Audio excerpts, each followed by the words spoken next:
Howdy, hey, welcome back to All About That Disney Life. I am Danny B, the girl who is all about that Disney life. The next movie we will be talking about is definitely in my top 5 of my favorite Disney movies, Mary Poppins, which came out in 1964. So let's get to know the cast who helped make this amazing movie happen. Julie Andrews was Mary Poppins. Dick Van Dyke was Bert, and also Mr. Dawes Sr. David Tomlinson was George Banks. Glynis Johns was Winifred Banks. Hermione Baddeley was Ellen. Rita Shaw was Mrs. Brill. Karen Dotrice was Jane Banks. Matthew Garber was Michael Banks. Elsa Lanchester was Katie Nana. Arthur Treacher was Constable Jones. Reginald Owen was Admiral Boom. Don Barclay was Mr. Barnacle. Ed Wynn was Uncle Albert. Marjorie Bennett was Mrs. Lark. Arthur Mallet was Mr. Dawes Jr. Jane Darwell was the Bird Woman. Marjorie Eaton was Miss Persimmon. James Logan was the doorman for the bank. Alma Lawton was Mrs. Corey. Betty Lou Gearson was the old crone that was in the alleyway when Jane and Michael were running away from the bank. K.E. Cutter was the man in a bank. Doris Lloyd was a depositor, and Queenie Leonard was also a depositor. Now that was just the live cast. Don't forget that this movie also had an animation part, the Jolly Holiday sequence. And what I love about this animated cast and the voices that were provided, it wasn't just Walt Disney's regular voice actors. He had the live actors play some roles, and also members of his production team play some of the voices for the Jolly Holiday sequence. So here we go. So we had Julie Andrews as the Robin for the Spoonful of Sugar song, and also the female Pearly in Supercalifragilisticexpialidocious. The reason Julie Andrews was the singing voice for the Robin is because Julie Andrews was an amazing whistler.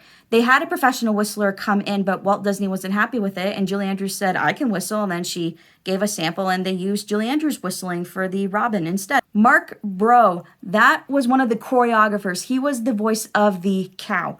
Dawes Butler was a penguin waiter and the voices of the turtles. Peter Ellenshaw, that was one of the animators. He was also a penguin waiter. Paul Frees was the barnyard horse. Bill Lee was the ram. Jimmy McDonald provided vocal effects for the rest of the animals. Sean McClory was a bloodhound and reporter number 4. Dallas McKinnon was the fox, a bloodhound, a penguin waiter, a horse, and the carousel guard. Alan Napier was the huntsman, reporter number 3, and the bloodhound. Marnie Nixon provided the voices for all the geese.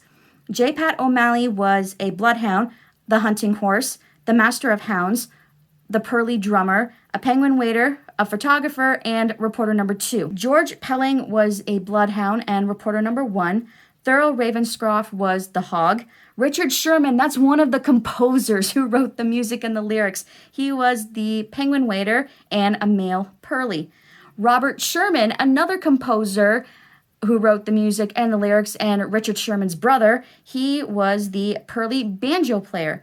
And David Tomlinson, that's George Banks, he was a penguin waiter, the racetrack stewards, and Mary Poppins' umbrella. For the parrot at the end of her umbrella, he was the voice. Ginny Tyler was the voice of the lambs, and Martha Wentworth was the Cockney cow. Now we get down to the facts about this supercalifragilisticexpialidocious nanny. Number 1, the development. Mary Poppins is based on the Mary Poppins book by P.L. or Pamela Travers. Disney tried to get the film rights for Mary Poppins since 1938. Pamela refused because she didn't believe a movie version of her stories would do justice to her creation, and also Pamela Travers just knew Disney as just being a cartoon man, nothing more. Disney was trying for 20 years to convince Travers to allow him to make a movie based on her book, which included visiting Travers at her home in Chelsea, London. Disney finally got permission in 1961, but Travers demanded and obtained script approval rights. The Sherman brothers wrote the music and were part of the movie's development, suggesting that the setting of the movie be changed from the 1930s to the Edwardian era. Pre-production and songwriting took about 2 years. Number 2, pre-production. Travers was an advisor on the movie and was credited as the movie's consultant.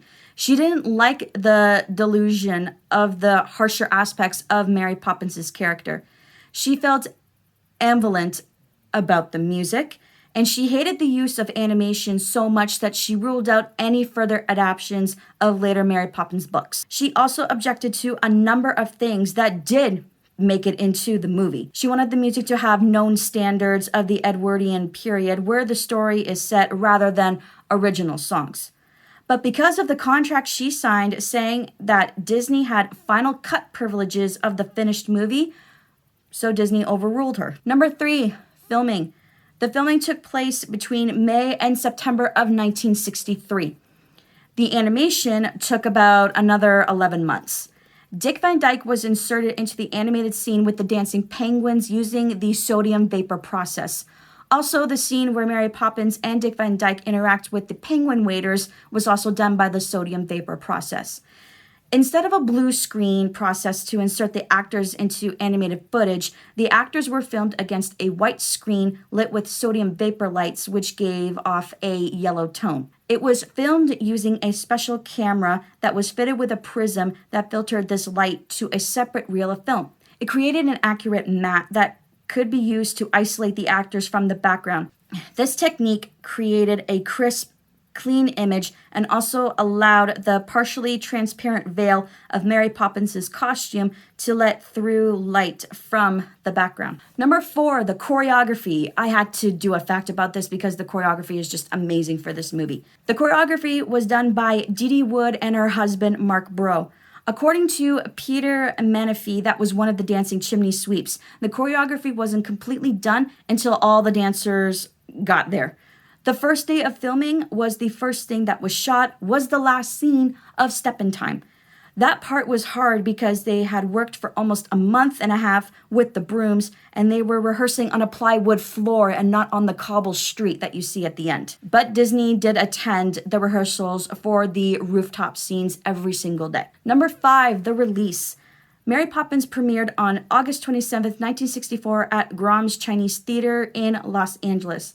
Travers did not receive an invite to the event, but she managed to get an invite from one of the Disney executives. During the after party, Richard Sherman recalled Travers walking up to Disney, and she said that the animated sequence had to go. Disney replied to her saying, "Pamela, that ship has sailed," and he just walked away. Number 6, the box office. Mary Poppins earned $31 million in theatrical rentals in the United States and Canada during its initial run.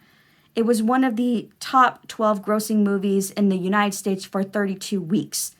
It was re-released theatrically in 1973 in honor of Walt Disney Productions' 50th anniversary, and it earned an additional $9 million in rentals in the United States and Canada. It was also re-released in 1980, and it made an additional $14 million. Mary Poppins returned a total lifetime rental of $45 million to Disney from a gross of over $102 million from its North American theatrical release.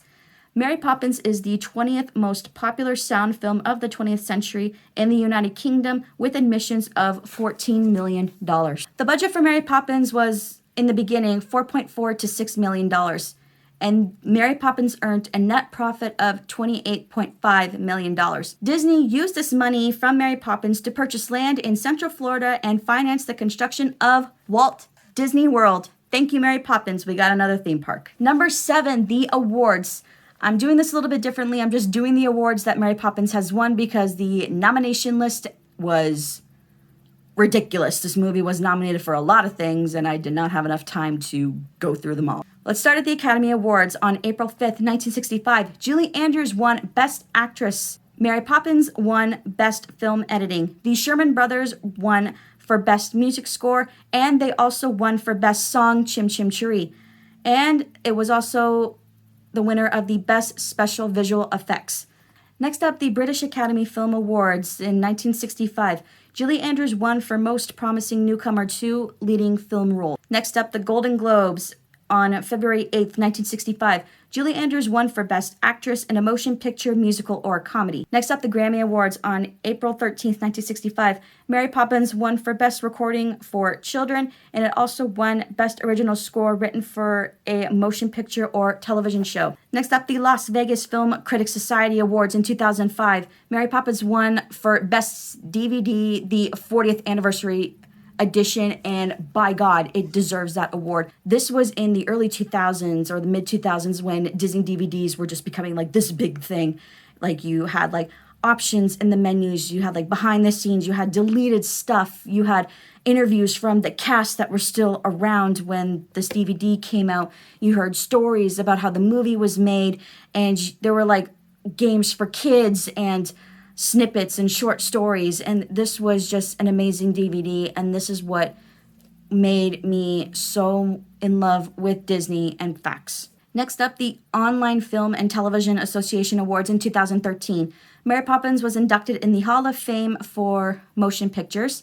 It was also inducted in the Hall of Fame for Characters in 2021, and that character was Mary Poppins.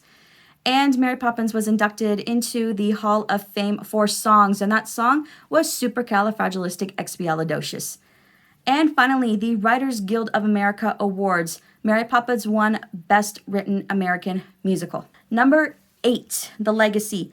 Julie Andrews and Dick Van Dyke reunited in the TV movie Julie and Dick at Covent Garden in 1974. This movie is considered Walt Disney's greatest achievement. Some money that the movie made were taken to help fund the Disney World monorail system. The monorail system pays tribute to the movie by naming the MAPO, M-A for Mary and P-O for Poppins, the safety system included on all the monorails. Walt Disney World Railroad steam locomotives are fitted with a boiler safety device also marked MAPO. Number 9, Travers' feelings. Pamela Travers was never at ease with the handling of her book by Disney or the way she felt she had been treated by Walt Disney or any of the members of the production team. Travers never agreed to another Mary Poppins version in any format. That is until in the 1990s, producer Cameron McIntosh approached her about a stage musical about Mary Poppins. Seen it, loved it. Not exactly like the movie, but we'll take it. She said only on the conditions that the writers be English born and that no one from the movie's production team be directly involved. She put her foot down on that one. Number 10, tributes to Mary Poppins at Disney. Disney's Grand Floridian Resort and Spa. Elements from Mary Poppins are seen into the design of this resort for a jolly holiday motif. Her hat, umbrella, and carpet bag are hung on a rack at the resort. Magic of Disney Imagination. One of the posters in Minnie Mouse's dressing rooms show her playing Mary Poppins in a movie called Mini Poppins. Next up, Disney Springs. There is a dress shop on Cherry Tree Lane. That's the name of the store. This store has a Mary Poppins theme, and her umbrella hangs under the entrance sign. Next up, Fantasyland, King Arthur's Carousel. Walt Disney's favorite horse was Jingles, the lead horse. For Disneyland's 50th anniversary, she got an 18-karat gold leaf trim, the number 50, and pieces of Mary Poppins imagery to symbolize her also being Mary Poppins' horse in the Jolly Holiday sequence. Next up, the Jolly Holiday Bakery and Cafe. It's a dining service. The weather vane of the bakery shows Mary Poppins using her umbrella to fly, and inside is a shadow of Mary Poppins and a figure of her. Next up, Main Street City Hall. There is a book titled Mary Poppins, and it's written by the Banks family. That's funny. Next up, Town Square Theater. Her umbrella appears in Mickey Mouse's supply of magic equipment. And finally, the Jungle Cruise. In the Jungle Cruise Navigation Company's medicine cabinet is a vial of medicine labeled Practically Perfect Peculiar Way Remedy, noted as being a spoonful of sweetness. Number 11, where can we find the characters? First up is Mary Poppins. Mary Poppins is seen at all the Disney parks as a meetable character, as well as appearing in parades and shows. She is at the World Showcase in the United Kingdom Pavilion, and she appears there regularly. And rumor has it there's going to be an attraction based on the Mary Poppins movie that is being developed for the pavilion that will come out sometime in 2024. Now, the rumors say that it's going to be a dark ride. Others are saying that it's going to be another version of the teacup ride. Who knows? We'll find out when we get an unveiling about what this ride is or attraction is going to be. Mary, Bert, and a few chimney sweeps can be seen in their own float segment of Mickey's Sensational Parade at Disneyland. Mary can be seen with Bert in Fantasmic. In the Disney Dream and Disney Fantasy cruise ships, Mary makes an appearance in Believe, where she and other Disney magic makers help an uptight father believe in magic. Mary is also seen with Bert in Disney's Once Upon a Dream parade at Disneyland Paris. Next up, Bert. He is a somewhat common character at Disney parks, but he mostly appears at Disneyland, California. And lastly, the Penguin Waiters. They are rare characters to see. They make occasional meet and greet appearances. They are seen in Fantasmic on certain nights, and they are featured in One Man's Dream 2, The Magic Lives On. And there you have it, all the facts about this amazing and possibly one of my favorite Disney movies of all time. If you like this video, please hit that like button and don't forget to leave a comment down below and subscribe. And I hope you have a zippity-doo-dah day. Goodbye.